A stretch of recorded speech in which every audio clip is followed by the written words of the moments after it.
You ask Tiger to solve. This deals with linear equations with one unknown. The final result is c equals 8.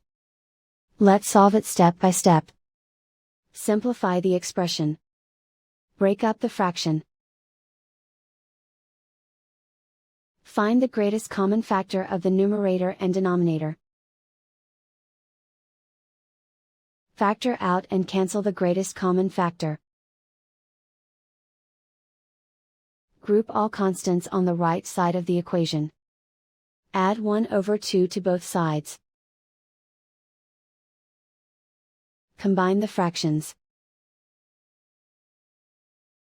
Combine the numerators. Reduce the zero numerator.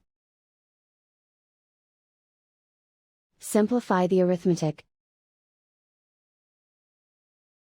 Combine the fractions.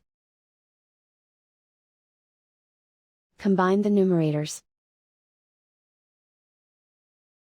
Find the greatest common factor of the numerator and denominator.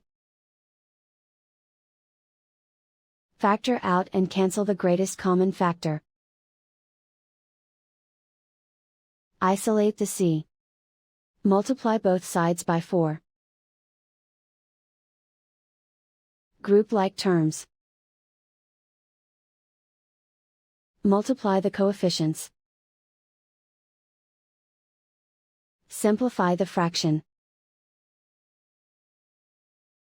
Simplify the arithmetic. And so the final result is c equals 8.